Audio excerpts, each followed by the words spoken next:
नमस्कार दोस्तों, आपका स्वागत है हमारे खास कार्यक्रम पैसों की बात में। तो आज हमारे साथ खास मेहमान हैं सीए दिवाकर जग्गा जी। सर, आपका बहुत बहुत स्वागत है। नमस्कार अजीत जी, नमस्कार दर्शकों। कार्यक्रम को आगे बढ़ाते हुए आपको एक जानकारी देते चलें कि हमारे डिस्क्रिप्शन बॉक्स में लिंक दिया हुआ है। अगर आपको इन्वेस्ट से रिलेटेड कोई भी क्वेरी जाननी है तो उस लिंक पे क्लिक करके हमारे ग्रुप के साथ जुड़ सकते हैं। तो आज हम बात कर रहे हैं पैसों की बात में। हमारा क्वेश्चन है कि सर, क्रिप्टो में क्या देखकर इन्वेस्ट करें लोग, क्या देखकर मतलब खरीदना चाहता है कोई तो कैसे क्या देखकर खरीद सकता है क्रिप्टो को? ये आपने एक बहुत ही ऐसा प्रश्न पूछा है। जो भी आदमी क्रिप्टो में इन्वेस्ट करना चाहता है, जो भी इन्वेस्टर इसमें जाना चाहता है, वो सबसे पहले उसके दिमाग में यही चीज़ आती है कि मैं इसमें ऐसा क्या देखूं। जैसे शेयर मार्केट में, स्टॉक मार्केट में आपको पता है कि स्टॉक में आपको इन्वेस्ट करना है तो क्या देखना है। वैसे ही अगर आप क्रिप्टो के फंडामेंटल को अगर आप चेक करना चाहते हैं तो उसके लिए मैं आपको यहाँ कुछ चीज़ें बताना चाहूँगा। जब भी आप किसी क्रिप्टो को परचेज करना चाहते हैं और उसका फंडामेंटली चेक करना चाहते हैं तो सबसे पहले आप उसका एक यूजेज देख सकते हैं कि इस crypto currency, particular crypto currency का यूजेज क्या है। जैसे हमने पिछले एपिसोड में भी हमने इसके बारे में बात करी कि बिटकॉइन है। बिटकॉइन का जो यूजेज है वो है carry value, how to carry value. Bitcoin carry value like gold. फिर जब हम इथरम की बात करते हैं, इथरम जो है, इथर जो करेंसी है वो इथेरियम ब्लॉकचेन पे काम करता है। तो इथेरियम जो ब्लॉकचेन है वो एक स्मार्ट कॉन्ट्रैक्ट है, एक इलेक्ट्रॉनिक वर्चुअल मशीन है वहाँ पे, जिसे हम ईवीएम बोलते हैं। उस पर आप अपना स्मार्ट कॉन्ट्रैक्ट लिखते हैं और वो सेल्फ एग्जीक्यूट हो जाता है। उसके लिए आपको एक सर्टेन फीस ईथर में पे करनी पड़ती है। ये हम पहले भी डिस्कस कर चुके हैं, लेकिन ये उसका यूजेज भी है। इसी तरह जो पॉलीगॉन ब्लॉकचेन है वो भी एक स्मार्ट कॉन्ट्रैक्ट है। अब यहाँ हम एक और करेंसी की बात करते हैं, क्रिप्टो करेंसी की, XRP। जी XRP जो है, उसका जो यूजेज है वो है ट्रांसफर ऑफ वैल्यू। सपोज कीजिए आप यहाँ इंडिया में बैठे हैं और आपका कनाडा में कोई फ्रेंड है या कोई आपका रिलेटिव कनाडा में पढ़ रहा है, आप उसको कुछ पैसा ट्रांसफ़र करना चाहते हैं। तो जब आप उसको बैंकिंग चैनल से ट्रांसफ़र करते हैं तो ये आपका 3 से 4 दिन का समय ले लेता है और उसमें पैसा भी बहुत लगता है। लेकिन जब आप उसी वैल्यू को XRP के थ्रू ट्रांसफ़र करेंगे तो आप सुन के हैरान हो जाएंगे अजीत जी कि उसकी जो ट्रांसफ़र की कॉस्ट है वो 99% लेस देन बैंकिंग चैनल जी, और जो टाइम है 99.99% लेस देन बैंकिंग चैनल। मतलब एक कहा जाए कॉमन भाषा में तो मतलब क्विक है कि मतलब तुरंत आप कर सकते हैं, वैल्यू को तुरंत ट्रांसफर कर सकते हो। तो एक तो सबसे पहले, अब यहाँ हम पुराने अपने क्वेश्चन पे वापस आते हैं कि सबसे पहले आप उसका यूजेज चेक करते हो कि ये जो क्रिप्टो करेंसी मैं खरीद रहा हूँ इसका यूजेज क्या है। दूसरा जो प्रश्न आता है या जो दूसरा जो फंडामेंटल आता है वो आप उसका चेक करते हो टोटल सप्लाई। मान लीजिए कोई भी एक क्रिप्टो करेंसी है, उसकी मार्केट में इसकी टोटल सप्लाई कितनी है। जैसे हमने पिछले एपिसोड में भी डिस्कस किया था कि बिटकॉइन की जो टोटल सप्लाई है वो 2 करोड़ 10 लाख होने वाली है। तो उसमें आपको, जब आप टोटल सप्लाई को चेक करते हो तो आपको एक आइडिया हो जाता है कि आने वाले समय में इस पर्टिकुलर क्रिप्टो करेंसी की कितनी सप्लाई होगी। जी। अब उसके बाद जो दूसरा क्वेश्चन आता है, तीसरा जो फंडामेंटल आता है वो है सर्कुलेटिंग सप्लाई, कि उस क्रिप्टो की मार्केट में कितनी जो है सप्लाई सर्कुलेट हो रही है। अब हम फिर बिटकॉइन की बात करते हैं। हमें पता है कि उसका टोटल सप्लाई 2 करोड़ 10 लाख है, लेकिन जब आप उसका सर्कुलेटिंग सप्लाई चेक करेंगे तो वो आपका रफली कोई 1.89 करोड़ के आसपास या 1.90 करोड़ के आसपास निकलेगा। तो उसका जो सर्कुलेटिंग सप्लाई है वो 1 करोड़ 90 लाख बिटकॉइंस है। तो ये दूसरा जो तीसरा जो फंडामेंटल आता है वो आप उसकी सर्कुलेटिंग सप्लाई चेक करते हो कि ये इसकी जो मार्केट में सप्लाई ऑलरेडी सर्कुलेट कर रही है वो क्या है। इसमें एक चौथा फंडामेंटल जो अब आता है वो है बर्न रेट। जब हम बिटकॉइन की बात करते हैं, बिटकॉइन की सप्लाई लिमिटेड है लेकिन इसमें कोई भी बर्न रेट नहीं है। बर्न रेट अगर हम इसको बोलें, बर्न क्या है। जैसे कुछ मान लीजिए क्रिप्टो करेंसी है, उसका जो टोटल सप्लाई 100 करोड़ है, तो उसके जो डेवलपर्स होते हैं वो उसमें से उसका कुछ पार्ट को बर्न कर देते हैं, खत्म कर देते हैं अपने शेयर में से, कि इतनी सप्लाई को हमने डेड कर दिया और फिर वो सप्लाई मार्केट में दोबारा आ नहीं सकती। तो उसको हम बोलते हैं कि इतना क्रिप्टो करेंसी बर्न कर दिया गया। और जब हम उसको परसेंटेज में निकाल लेते हैं तो हम ये कह देते हैं कि इसका बर्न रेट ये है। तो बेसिकली जब बर्न किया जाता है, बर्न करने का पर्पज उसकी सप्लाई को कम करना होता है और उसके जो प्राइस को बढ़ाना होता है। तो एक तरह से ये एक पॉजिटिव होता है एसेट के लिए। अब आपके दिमाग में ये चीज़ें आ रही होंगी कि ये सारा कुछ मैं चेक कहाँ से कर सकता हूँ। जी जी जी। तो उसके लिए आपको उस पर्टिकुलर क्रिप्टो करेंसी का वाइट पेपर चेक करना होगा। जैसे हम यहाँ शेयर मार्केट में या स्टॉक मार्केट में कोई नया शेयर डेब्यू करता है, उसका आईपीओ आता है, तो उसके साथ एक प्रोस्पेक्टस भी आता है। उसी तरह जब भी कोई क्रिप्टो करेंसी लॉन्च होती है तो उसका एक वाइट पेपर आता है।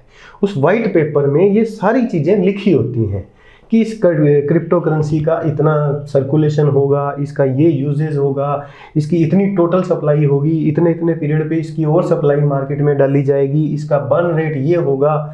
तो ये सारी चीज़ें आप वाइट पेपर में से चेक कर सकते हैं हर क्रिप्टो करेंसी का। हमने पिछले एपिसोड्स में भी डिस्कस किया था कि रफली 10 से 11 हज़ार क्रिप्टो करेंसी मार्केट में सर्कुलेट कर रही है।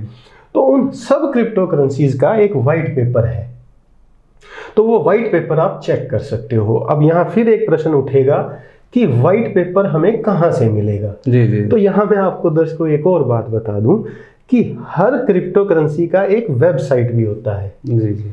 तो जब आप उस क्रिप्टो करेंसी के वेबसाइट पे चले जाएंगे तो उस पे आपको उससे रिलेटेड सारी इंफॉर्मेशन मिल जाएगी। उसका वाइट पेपर, उसका सप्लाई कितना है, उसका बर्न रेट कितना है, उसका यूजेज क्या है, ये सारी चीज़ें आपको उनकी वेबसाइट में मिल जाएंगी। तो ये इस तरह आप किसी भी क्रिप्टो के जो ये बेसिक फंडामेंटल जिन्हें हम बोलेंगे, ये आप चेक कर सकते हैं बिफोर इन्वेस्टिंग। इसके अलावा और भी कुछ फंडामेंटल्स होते हैं जो हम धीरे धीरे आगे आने वाले एपिसोड्स में डिस्कस करेंगे, लेकिन हाल फिलहाल अगर आप शुरुआत कर रहे हैं तो आप बेसिकली ये चीज़ें तो एटलीस्ट आपको ज़रूर चेक करनी चाहिए। जी जी जी। सर आगे एक दर्शक का क्वेश्चन आया था, उसी को पूछते हुए आप कार्यक्रम को आगे बढ़ा रहे हैं। एक दर्शक ने पूछा था कि जो क्रिप्टो करेंसी है जी, उसमें अगर कोई आदमी अभी चल रहा है, इन्वेस्ट कर दिया है, वो उतरने का समय होता है कि मतलब वो कैसे डिसाइड करे कि अब उतरना है क्रिप्टो करेंसी में, मतलब हाई पे जा रहा है, उतरना है कि नहीं उतरना है, मतलब ये कैसे डिसाइड करे, कॉमन आदमी कैसे डिसाइड करे कि ये कैसे उतरा जाए, इससे मार्केट बूम पकड़ लिया है, मेरे को लगता है कि उतर जाना चाहिए, तो ये कैसे डिसाइड करे वो? देखिए अब ये सारा बात जो है घूम फिर के फिर फाइनेंशियल प्लानिंग की तरफ चला गया है। जी जी। तो ये इसको आप इस तरह नहीं देखोगे। आप जो हमने अभी फंडामेंटल डिस्कस किए, उस फंडामेंटल के बेसिस पे आपके दिमाग में लग रहा है कि इस क्रिप्टो करेंसी का अभी भी यूजेज है, तो नेचुरली उसका प्राइस अभी भी बढ़ेगा। शॉर्ट टर्म जो प्राइस में फ्लक्चुएशन हो रही है, आप उसमें नहीं जाते हो, क्योंकि आपका जो प्लान है, आपका जो टारगेट है वो लॉन्ग टर्म है। अब क्रिप्टो में लॉन्ग टर्म हम किसे बोलेंगे? हम शेयर मार्केट की तरह 10 से 20 साल लॉन्ग टर्म नहीं बोलते हैं। क्रिप्टो में जो लॉन्ग टर्म होता है वो 3 से 5 साल होता है, क्योंकि ये बहुत तेजी से ऊपर नीचे होती है। तो जिस दिन आपको ये लगता है, जिस दिन आप इसका यूजेज समझ गए और जिस दिन आपको ये लगता है कि ये अपने यूजेज के पोटेंशियल पे पहुंच चुका है, तो आप उसको सेल कर सकते हो, आप उसके से एग्जिट कर सकते हो। तो ये टोटली आपके एनालिसिस पे या आपके जो कंसल्टेंट हैं जो किसी भी अथराइज होते हैं उन पे डिपेंड करेगा कि आप कब उसमें से एग्जिट कर सकते हैं। सर एक दर्शक का क्वेश्चन और आया था कि एक कॉमन आदमी को कैसे लगे कि अब मार्केट बहुत अच्छा चल रहा है, आने वाले 2-3-4 साल बहुत अच्छा चलेगा, मतलब वो आदमी कैसे डिसाइड करेगा, एक कॉमन आदमी, कि आने वाले 2-3-4 साल बहुत अच्छा मार्केट रहने वाला है, वो कैसे पता करे? किसी एडवाइजर के पास जाए, कैसे पता करेगा एक कॉमन आदमी? अजी जी, ये आपने एक बहुत ही अच्छा प्रश्न पूछा है जो मैं कितने टाइम से जवाब भी देना चाहता था, लेकिन वो पर्टिकुलर टाइम नहीं आ रहा था। जी जी। इसको हम इस तरह एक्सप्लेन करेंगे कि क्रिप्टो जो मार्केट है वो एक चाइल्ड है, जैसे कि हमने पहले भी डिस्कस किया। तो अगर हम आज स्टॉक मार्केट की बात करते हैं तो पूरे भारत की पॉपुलेशन का ऑलमोस्ट 3.5% जो है स्टॉक मार्केट में इन्वेस्ट करता है, सिर्फ 3.5%। और हमने पिछले एपिसोड्स में भी ये चीज़ें डिस्कस करी थी कि अगर कोई डेवलप्ड कंट्री है, एक डेवलप नेशन है जिसका इकोनॉमी स्ट्रॉन्ग हो चुका है, वहाँ का 50% तक पॉपुलेशन जो है वो स्टॉक मार्केट में इन्वेस्ट करता है। अब हमने यही बात उसमें भी डिस्कस करी थी कि धीरे धीरे हमारे यहाँ भी यही सिचुएशन आने वाली है, बैंकिंग से निकल के आपको ग्रोथ के लिए स्टॉक मार्केट में आना पड़ेगा, है ना। तो अब वो सिचुएशन आने वाली है, वो समय आने वाला है। तो जो स्टॉक मार्केट में इन्वेस्ट कर रहे हैं वो ये समझें कि अभी 3.5% भारत की आबादी का स्टॉक मार्केट में इन्वेस्ट कर रहा है, वो 50% होने वाला है। तो उनके लिए ये बहुत बड़ी खबर है। अब जब हम क्रिप्टो मार्केट की बात करते हैं तो भारत की आबादी का सिर्फ अभी 0.5% क्रिप्टो मार्केट में इन्वेस्ट कर रहा है जी। अब हम इसको इस तरह लेके चलें कि जो स्टॉक मार्केट में 3.5% लोग इन्वेस्ट कर रहे हैं उसमें से 0.5% इधर अभी शिफ्ट हुए हैं या उन्होंने अपना कुछ पोर्टफोलियो इधर शिफ्ट किया है। तो वो जो 3% बचे हुए हैं वो भी अभी उधर आने वाले हैं। तो क्रिप्टो मार्केट वाले जो है बचा हुआ 47% टारगेट कर रहे हैं, और सॉरी स्टॉक मार्केट वाले 47% टारगेट कर रहे हैं, तो क्रिप्टो मार्केट वाले वो 3% को टारगेट कर रहे हैं। लेकिन मेरा ये मानना है कि जो नया 47% का लोट आने वाला है या 46.5% का जो और लोट आने वाला है जो बैंकिंग से निकलेंगे और इनमें इन्वेस्ट करेंगे, तो उनमें से स्टॉक मार्केट में भी जाएंगे और क्रिप्टो मार्केट में भी जाएंगे। तो जब आप इसको इस तरह से एनालाइज करते हैं तो आप ये देखते हैं कि चाहे वो स्टॉक मार्केट है चाहे वो क्रिप्टो मार्केट है, फ्यूचर इज ब्राइट। एक क्लियर कट इसमें हमें एक मैसेज मिलता है कि इसका जो फ्यूचर है चाहे वो स्टॉक मार्केट है चाहे वो क्रिप्टो मार्केट है, एक ब्राइट फ्यूचर है।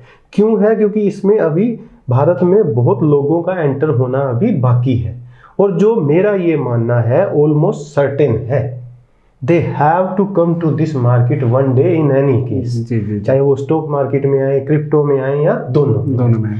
तो उस हिसाब से आप जितनी जल्दी इसको समझना शुरू कर देंगे या आप लॉन्ग टर्म वेल्थ क्रिएशन पे दिमाग लगाना शुरू कर देंगे, ये आपके लिए उतना ही अच्छा होगा। सर एक दर्शक ने पूछा था कि जैसे पैसा आ गया हमारे पास है, पैसा इन्वेस्ट करने लायक हमारे पास एक तयशुदा रकम आ गई है हमारे पास जी, तो स्टॉक मार्केट भी है, क्रिप्टो भी, विकल्प दोनों है जी, लेकिन वहाँ पे आपको कम पैसे मिलेंगे, यहाँ पे शॉर्ट टर्म में बहुत ज़्यादा पैसे मिल जाएगा, ग्रोथ ज़्यादा हो रही है, तो रिस्क भी ज़्यादा, रिस्क ज़्यादा है, ठीक है। तो आपके हिसाब से मतलब अगर कोई पैसा इन्वेस्ट करते हैं तो आपको 2-3 साल तक वॉच करना पड़ेगा, उसके बाद को एक अच्छा आपको बेनिफिट मिलेगा।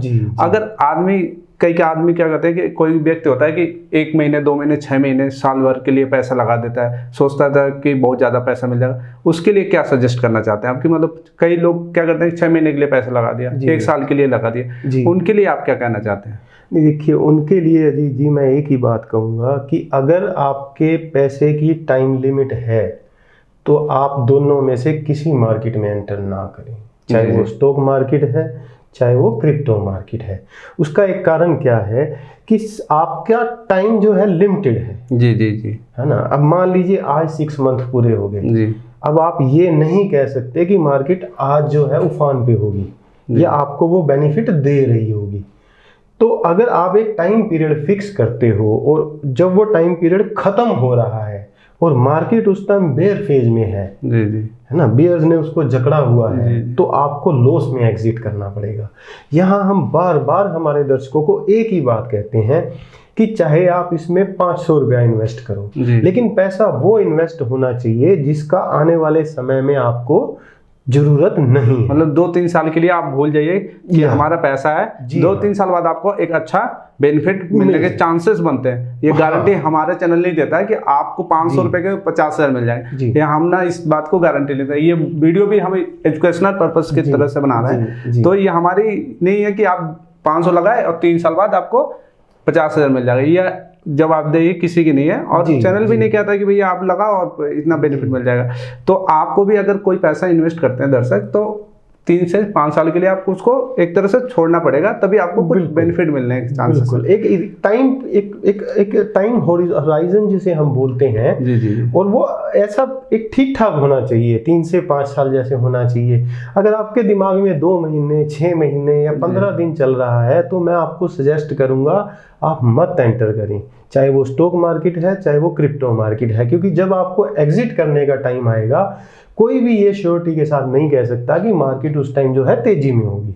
तो अगर मार्केट मान लीजिए उस टाइम मंदी में है तो आपको लॉस में बेच के निकलना पड़ेगा, जो कि आपके लिए डेट्रीमेंटल है, जो कि आपके लिए नुकसानदायक है। ठीक है सर। तो दर्शकों को आपने क्रिप्टो में कैसे इन्वेस्ट किया जाए और क्या देख के इन्वेस्ट किया जाए, इस पे आपने इतनी महत्वपूर्ण जानकारी दी, जिसके लिए आपका बहुत बहुत धन्यवाद। और आगे भी प्रयास रहेगा कि आप नई नई जानकारी दर्शकों को दें। तो दर्शकों, आपको एक चीज़ और बताते चलें कि हमने डिस्क्रिप्शन बॉक्स में एक लिंक दिया है। अगर आप इससे रिलेटेड कोई भी क्वेरी जानना चाहते हैं तो उस लिंक पे क्लिक करके हमारे ग्रुप से जुड़ सकते हैं, और कोई एडवाइस लेना चाहते हैं तो आपको हमारे एक्सपर्ट हैं, सर भी हैं, समय पे आपको गाइड करते रहेंगे। तो आप हमारे कार्यक्रम से हमेशा जुड़े रहिए, आगे भी कार्यक्रम लेके आते रहेंगे पैसों की बात में। तब तक के लिए हमारी पूरी टीम को दीजिए इजाज़त।